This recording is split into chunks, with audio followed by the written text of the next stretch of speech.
Passive voice का नियम। नियम नंबर 2, एक्टिव वॉइस का जो ऑब्जेक्ट होता है ना दोस्तों, वो पैसिव वॉइस बन जाता है। एक्टिव वॉइस का ऑब्जेक्ट पैसिव वॉइस में सब्जेक्ट या कर्ता बन जाता है ना। लेकिन इसे सब्जेक्ट ना बोलकर रेसिपिएंट बोला जाता है। फिर नियम को ध्यान देना, एक्टिव वॉइस का ऑब्जेक्ट पैसिव वॉइस में सब्जेक्ट बन जाता है, लेकिन उसे सब्जेक्ट ना बोलकर बोला जाता है recipient. What is the mean of recipient? Recipient का मतलब होता है ग्राह्य। ग्राह्य मतलब रिसीवर, उसको बोले जाएंगे रेसिपिएंट या रिसीवर, क्योंकि वो एक्शन को रिसीव करने का काम करता है। शायद मेरी बातों नहीं इससे नहीं समझ में आया, एग्जांपल देके समझाऊंगा। जैसे देखिए, मैंने बोला Sita कुक्स food, Sita कुक्स food, sentence लिया मैंने, food is cooked bye Sita. ये एक्टिव वॉइस और पैसिव वॉइस मैंने अभी पढ़ाना नहीं शुरू किया, मैं तो आपको सिर्फ रूल्स बता रहा हूं, पहले बेसिक सीख लीजिए भाई। सीता कुक्स फूड, हमारा रूल क्या है? एक्टिव वॉइस का ऑब्जेक्ट पैसिव वॉइस का सब्जेक्ट बन जाता है। देखिए एक्टिव वॉइस ये है, उसका ऑब्जेक्ट जो पैसिव वॉइस है उसका सब्जेक्ट बन जाता है, लेकिन इसे सब्जेक्ट नहीं बोला जाता। फिर क्या बोलेंगे? इसको इंग्लिश में नाम दिया जाता है रेसिपिएंट।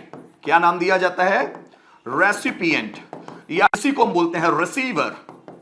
क्या नाम बोलते हैं? रिसीवर, क्योंकि ये रिसीव करने का काम करता है। रेसिपिएंट का मतलब होता है ग्राह्य, जो ग्रहण करने का काम करता है। देखिए, food is cooked bye Sita, Sita के द्वारा खाना पकाया जाता है। तो खाना पकाया जाता है, खाना खुद नहीं पकाता, खाने को पकाया जाता है। मतलब खाना जो है ना, वो पकाने वाली जो एक्शन है ना, उसको रिसीव करता है। खाने को पकाया जाता है, खाना खुद नहीं पकाता। जो एक्टिव वॉइस का ऑब्जेक्ट होता है वो पैसिव वॉइस का सब्जेक्ट बन जाता है। देखिए यहां का वो सब्जेक्ट है, लेकिन इसको सब्जेक्ट नहीं बोलते, क्योंकि सब्जेक्ट तो परफॉर्म करता है ना भाई, तो यहां पर सब्जेक्ट तो परफॉर्म कर नहीं पाएगा। तो अब इसको क्या बोलेंगे? तो इसको सब्जेक्ट नहीं बोलते हैं, इसको बोलते हैं रेसिपिएंट या फिर रिसीवर। Is it okay? देखिए दो नियम है, वापस ध्यान दीजिएगा।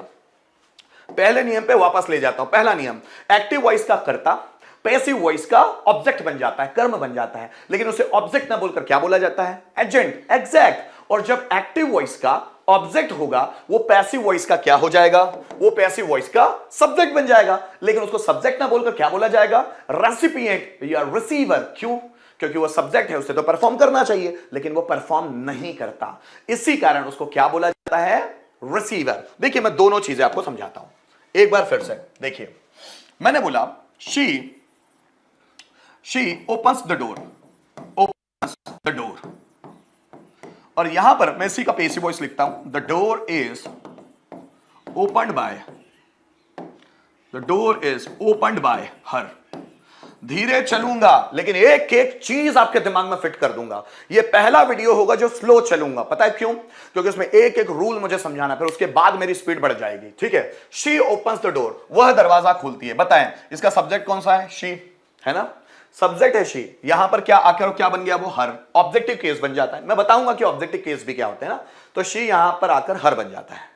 अब देखिए शी यहां का सब्जेक्ट है, यहां का सब्जेक्ट है शी, और यहां वो हर ऑब्जेक्ट के रूप में आ जाता है, ये ऑब्जेक्ट के रूप में। लेकिन इसे ऑब्जेक्ट ना बोलकर क्या बोलते हैं हम लोग? एजेंट, क्योंकि ये काम करेगा भाई, ये काम परफॉर्म करता है, लेकिन ऑब्जेक्ट की जगह आ गया। इसकी जगह ये थोड़ी ना है, हमेशा परफॉर्मर की जगह आगे होती है। ये देखिए शी परफॉर्म करता है इसलिए इसकी जगह आ गया, लेकिन ये हर परफॉर्म भी करता है, लेकिन ऑब्जेक्ट की जगह है, इसलिए इसको नाम दिया जाएगा एजेंट।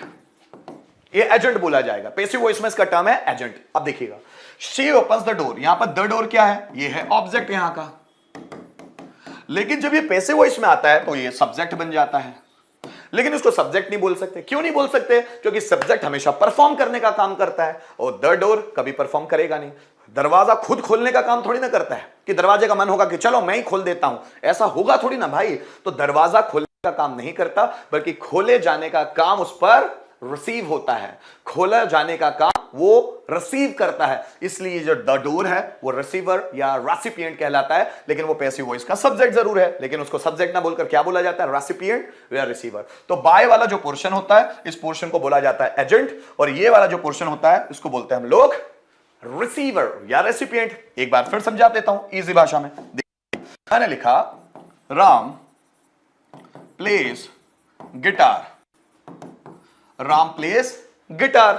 ठीक, अब दूसरा लिखता हूं मैं, है ना, guitar is played by Ram. ये दो चीजें लिखे मैंने। अब ये जो राम है ना, ये सब्जेक्ट है सेंटेंस का, और ये जो गिटार है ना, ये ऑब्जेक्ट है सेंटेंस का। फिर आप मुझे बताएंगे ये गिटार क्या है, ये गिटार क्या है। यहां पर वो सब्जेक्ट की जगह आया है, लेकिन वो सब्जेक्ट नहीं है, इसको हम बोलते हैं रिसीवर। क्या बोलते हैं? रिसीवर या रेसिपिएंट। रिसीवर या रेसिपिएंट। और यहां पर ये जो बाय राम आया है, ये ऑब्जेक्ट की जगह आया, पर उसको ऑब्जेक्ट ना बोलकर हम बोलते हैं एजेंट। तो ये थोड़े से नाम आपको